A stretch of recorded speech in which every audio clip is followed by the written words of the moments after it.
Bhadauria साहिबदास channel को subscribe करें। जय श्री कृष्णा, जय सिया राम। एक शिष्य ने अपने गुरुदेव से प्रश्न किया, भगवान भक्त के वश में कैसे हो जाते हैं? क्या करने से भगवान प्रसन्न होते हैं? तो गुरुदेव ने एक दृष्टांत कहकर अपने शिष्य को समझाया। वही मैं आप सबको बताने वाला हूँ। किसी गांव में एक भोला नाम का एक युवक रहता था। उसकी उम्र ज्यादा नहीं थी, 18-20 साल की होगी। उसका एक ही काम था, केवल भोजन करना, और कोई काम करना तो जानता ही नहीं था। उसके माता पिता मौजूद थे, तब तक वो बहुत मजे में रहा। अब उसके माता पिता स्वर्ग में सिधार गए। अब वो बहुत परेशान रहने लगा।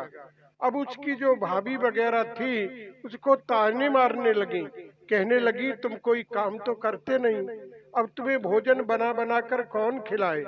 काम करोगे तो ही भोजन मिलेगा, नहीं तो निकल जाओ घर से और कहीं चले जाओ।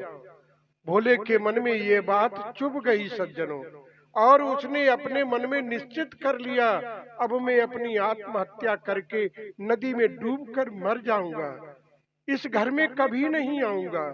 रोता हुआ घर से निकलकर चल दिया। जंगल की ओर रास्ते में एक आश्रम था। वहां पर कई संत लोग बैठे थे। भोला राम को रोता हुआ देखकर संतों ने अपने पास बुला लिया। कहा, भोला राम तुम रो क्यों रहे हो? भोला राम ने कहा, अब मेरा घर में कोई नहीं रहा, मेरे माता पिता स्वर्ग सिधार गए, अब कोई मुझे भोजन खाने को नहीं देता और मुझे काम करना कुछ आता नहीं, तो मैं नदी में डूबकर अपनी आत्महत्या कर लूंगा। प्रेमियों, संतों को दया आ गई। संत हृदय नवनीत समाना। कहा, भोला राम तुम आत्महत्या मत करो, तुम मेरे आश्रम में रहो और भोजन खाओ। उसने कहा, मुझे कोई काम करना नहीं आता। तो संतों ने कहा, यहाँ पर तुम्हें कोई काम नहीं करना है, केवल भगवान की आरती कराते रहना और भगवान का भजन करना और खूब भोजन खाओ। भोला राम ने संतों की बात मान ली। उसको तो अपना जीवन जीने का सहारा मिल गया। बहुत खुशी हुई और आश्रम में रहने लगा। समय बीतता गया सज्जनों। एक दिन एकादशी आ गई। भोला राम ने जाकर रसोई घर में देखा, आज वहाँ कुछ नहीं बनाया जा रहा। रसोई वाले से पूछा, क्या आज भोजन नहीं बनेगा? भगवान के भोग का टाइम हो चुका है, अभी रसोई में कुछ नहीं है। तो उस रसोई वाले ने कहा, भोला राम आज एकादशी है, आज के दिन यहाँ भोजन नहीं बनता है। भोला राम तो सुन करके उदास हो गया। गुरुजी के पास आया और कहा, गुरुदेव आज भोजन नहीं बनेगा तो फिर भगवान को भोग कैसे लगेगा? गुरुजी ने कहा, भोला राम आज एकादशी है, एकादशी को अन्न खाने से पाप लगता है। आज सभी संत यहाँ व्रत करेंगे और तुम भी व्रत कर लो। भोला राम कहने लगा, महाराज आज मैंने एकादशी व्रत कर लिया तो फिर मैं द्वादशी नहीं देख पाऊंगा, मेरे पेट में तो चूहे दौड़ रहे हैं, मैं तो मर जाऊंगा। तो हे गुरुदेव सारा पाप तुम पर लगेगा। गुरुजी ने कहा, भोला राम अगर ऐसी बात है तो तुम रसोई घर से कच्चा सामान ले लो और नदी के किनारे जाकर भोजन पकाना, और मेरी एक बात ध्यान रखना। बोले, क्या? भोजन जब बन जाए तो सबसे पहले माता पिता को भोग लगाना। भोला राम ने कहा, गुरुदेव मेरे माता पिता तो मर चुके हैं। भोला राम की बातों को सुनकर सभी संतों को हंसी आ गई। गुरुजी ने कहा, भोला राम आज से तुम्हारे राम जी तुम्हारे पिता हैं और सीता जी तुम्हारी माता हैं, उनको भोग लगा कर ही भोजन करना। भोला राम ने शपथ ली, प्रतिज्ञा की और कहा, मैं राम भगवान को खिलाकर ही भोजन करूंगा। रसोई घर से सामान ले लिया और नदी किनारे पहुंच गया। लकड़ियों को एकत्रित किया, भोजन पकाया। जब भोजन बन गया तो कहने लगा, गाने लगा, हे राम भगवान, हे माता सिया आओ, भोजन खाओ। हे राम भगवान जल्दी आओ, भोजन करिए। भगवान नहीं आए तो भोला राम कहने लगा, हे राम भगवान, मैं समझ गया, आपको तो अच्छे पकवान खाने की आदत है, मेरा तो रूखा सूखा भोजन है, इसलिए आप नहीं आ रहे हो। लेकिन एक बात ध्यान में रखना, आज भोजन मंदिर में तुम्हें मिलने वाला नहीं है। आज तुम्हें भोजन जैसा भी है रूखा सूखा मेरे ही पास मिलेगा, इसलिए देर मत करो, जल्दी आ जाओ। गुरुजी ने तो कोई खाना नहीं बनाया है, नहीं आओगे तो तुम भी भूखे रहोगे और मैं भी भूखा रहूंगा। धर्म प्रेमी जनों, भगवान साकेत धाम से सब देख रहे थे। भोला राम की बातें सुनकर उनको बहुत प्रसन्नता हुई और कहने लगे, ये भक्त कितना सरल है, मुझे बुला रहा है, अब मैं जाना चाहता हूँ। सीता जी ने कहा, तो मैं भी आपके साथ में चलूंगी। भगवान राम और सीता जी दोनों भोला राम के पास प्रकट हो गए। भगवान राम ने कहा, भोला राम, हम भोजन खाने आए, कहाँ है भोजन? भोला राम ने कहा, मैंने तो अकेले राम भगवान को बुलाया था, आप तो दो आ गए। भोला राम कहने लगा, हे राम भगवान, ये माता जी कौन है?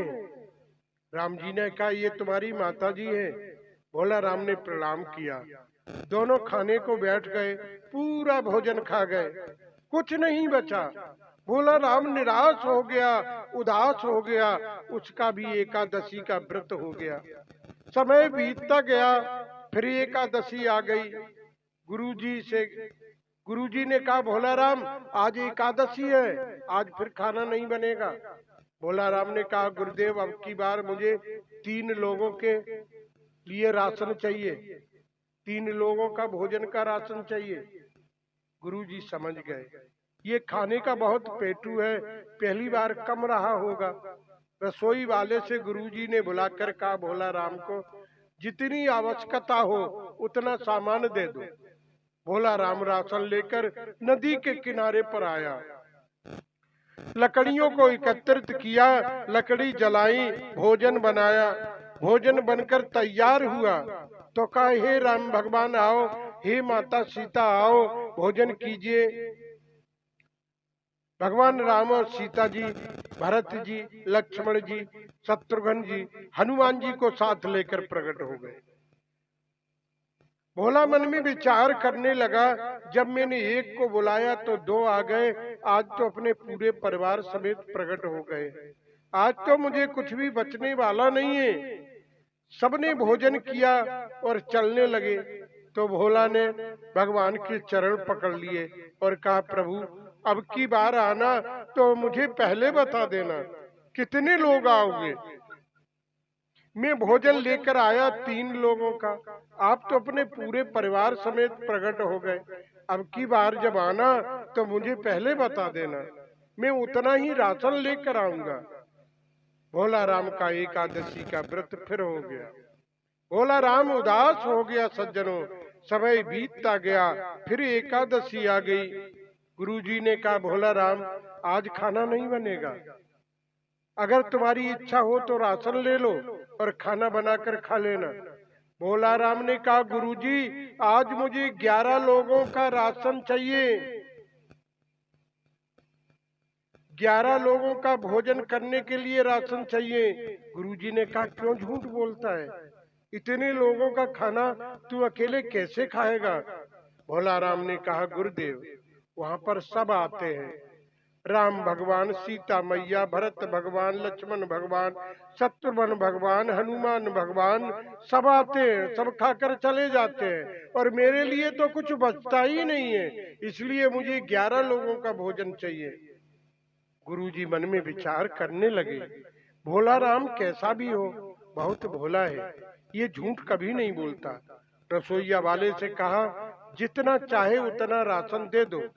भोला राम राशन लेकर नदी के किनारे पर आ गया और एक पेड़ की छाया में बैठ गया और विचार करने लगा, आज भोजन में नहीं बनाऊंगा, जब भी आते हैं भोजन खाकर चले जाते हैं और मैं भूखा रह जाता हूँ।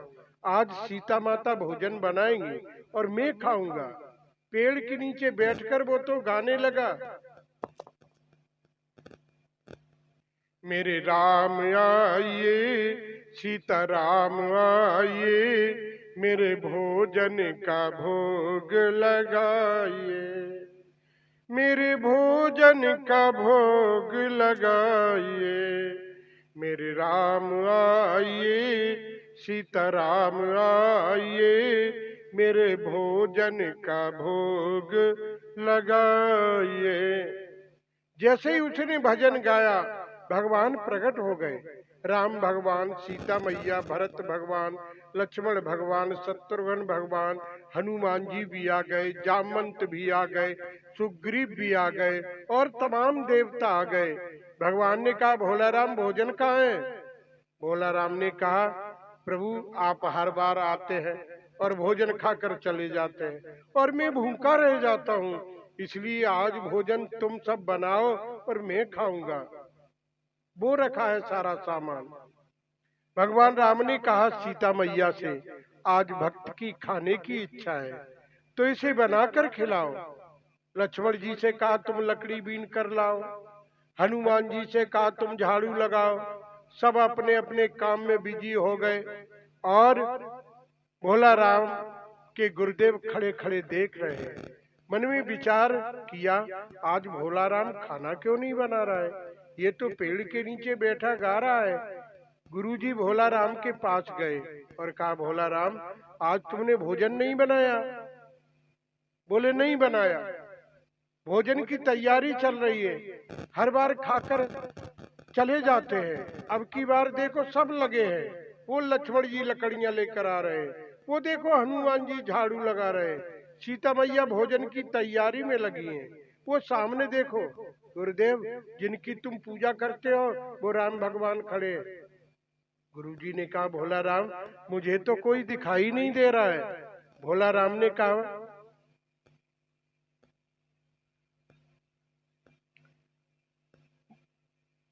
भोला राम ने भगवान से कहा, प्रभु मुझे आप सब लोग दिखाई दे रहे हो और मेरे गुरुदेव को आप दिखाई क्यों नहीं देते? उनको भी अपना दर्शन दीजिए।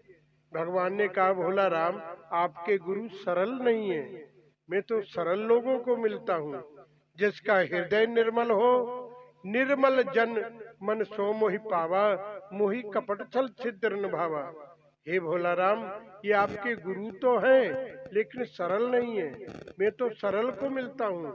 इनको तो बड़ा अभिमान है अपनी पूजा पाठ पर, अपनी विद्वता पर। गुरुजी ने कहा, भोला राम मुझे प्रभु की आवाज तो सुनाई दे रही है लेकिन मुझे कोई दिखाई नहीं देता। हे भोला राम तुम अपनी ओर से प्रार्थना करो, मुझे भी भगवान के दर्शन कराओ। भोला राम ने भगवान से प्रार्थना की, हे प्रभु ये हमारे गुरुदेव हैं, इनकी बदौलत ही मुझे आपका दर्शन हुआ है। जब आपने मुझ पर इतनी बड़ी कृपा की है तो मेरे गुरुदेव को भी दर्शन दीजिए। हे राम भगवान इतनी तुम मुझ पर कृपा कर दो, मेरे गुरुदेव को दर्शन दे दो। इतना जब कहा भोला राम ने तो राम भगवान प्रकट हो गए। गुरुदेव ने दर्शन किए, गुरुजी की आंखों में आंसू की धार बहने लगी। भगवान की स्तुति की और कहा, दुनिया में गुरु शिष्य को भगवान के दर्शन कराता है लेकिन आज मैं धन्य हूँ, आज मेरे शिष्य ने भगवान का दर्शन मुझे कराया। गुरु तो गुरु रह गया और चेला शक्कर हो गया। जय श्री कृष्णा, जय सिया राम।